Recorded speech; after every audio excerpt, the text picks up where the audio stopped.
everybody, this is episode 18 of the Game Audio Vlog. I'm Adam. Last time I pointed you in the direction of how to integrate Wwise and Unity together, both with the current video that I was making and pointing you to a past video. Then I told you we were going to get right into making sounds, and I lied.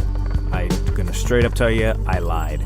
There's something that we have to do before we get into making sounds that's actually really important, because in my opinion, you don't know where you're going if you don't have a plan to get there. If you're going to drive somewhere, you at least use a GPS today. You used to use a map, but at least you use turn-by-turn directions on a GPS. If you've gone there before, then you already know where you're going, and then you can just go. But you can't get somewhere and get something done without having any idea of how to get there whatsoever. You'd have to work really, really hard to do that. So today, what we're going to do is focus on making a sound list. And what that is fairly simple. It's a bullet-pointed list of all the sounds that you need in your game. You can make it in Excel, you can write it down on a piece of paper, however you want to do it. But what we're going to do, I want to challenge you real quick, do the following. I'm going to play a video of the game that we're going to be working in called Into the Space, and I want you to make a bullet point list either in Excel or on Word or just on a piece of paper, however you feel most comfortable doing it. It doesn't matter how you do it. Go watch the video and make a bullet pointed list of the sounds that you think that you need. They're probably going to end up being different than mine, but at least just have your own bullet pointed list. So here's the video.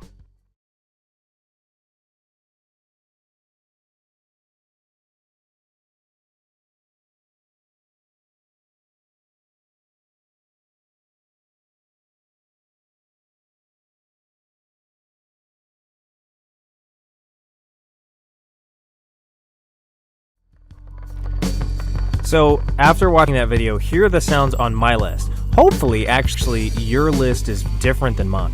I don't want you to necessarily just walk through the steps of creating everything that I do without you having some creativity on your own. So what I've done, what I did a couple of weeks ago when I did this whole demo, is I made a player engine noise, a player's laser shot noise, then we separated the enemy engine for red, green, and blue enemies because they work at different speeds, and therefore I felt like they needed to sound different. If you had the same engine for every single enemy, it would be very muddy really, really quickly. Then we've got an enemy laser, which in my version I didn't make different adaptations of, if I remember correctly, but that's something that if you wanted to go in more in depth on, feel free to give each colored enemy its own laser noise.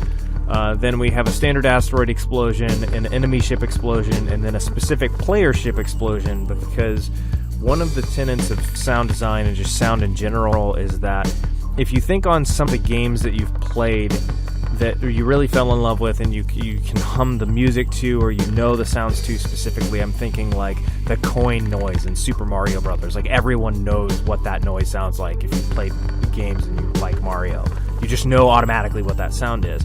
I wanted a player ship explosion to have that sound. Like you knew what the difference was between the player exploding and the enemy exploding. Rather than having one standard ship explosion, you had two different ones where it was just a little bit different, so you knew that, oh crap, I blew up.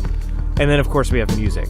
So in addition to that, I wanted to have a couple of adaptations. So when the player moves, we'll use an RTPC, which if you're not familiar with them, real-time parameter controls in Wwise. It's where a player uses an input and then the game responds to that input dynamically. So in this case, when the player moves left, right, up, down on the screen, I want the engine sound to change to make the player aware that they're moving around. With the same thing, we'll do a red and green enemy engine movement RTPC, so I want it to sound like those green and red enemy ships are just shooting down the screen at high speed, where the blue ones just kind of float at one speed. I wanted to make sure that the green and the red ones sound like they're coming at you really hard, because it kind of is what it looks like. And then we'll do a simple 3-layered piece of music. So you'll have, I work from a standard piece of music that then I split into different tracks to do an intro, just your standard intro play, and then your standard gameplay music, and then when there's a bunch of enemies on screen, it'll get a little bit more intense. So it's nothing too crazy. When I went back and made it, actually, the intro, the way that the music triggered was a little bit tricky, so I'm excited to show you that because it's a little bit different than anything I've seen, though it may not be any different than what you've done, but whatever. But we'll do an intro where you have like 5 seconds where you get into the game and the game sound, the music plays a certain way, then it kicks into a standard loop, and then when there's extra enemies on screen, a more intense sound will play. So that's it. But go ahead, if you didn't watch the video before and write down all your sounds, go ahead and do that, or go into Unity if you've already set everything up and play through the game a couple of times and decide what sounds you need. If your list differs from mine, that's awesome. And then if you have any questions about how to make certain sounds or how to implement certain sounds, or if you want to add some more craziness to it, then do it. This is all about being creative, walking through it, showing you how to do it. That'll be awesome. So we'll be back tomorrow on episode 19, I believe it is. And I will show you how to walk through the very first steps of, I believe we're going to create the player laser is the very first thing that I did to make sure that you have a sound that works. It'll be a multi-layered sound. You'll have a high, a mid, and a low to it, so it'll have a little bit of body, and you'll have something to play with a little bit before we add some more depth. So thanks for watching today, and I'll see you back again tomorrow.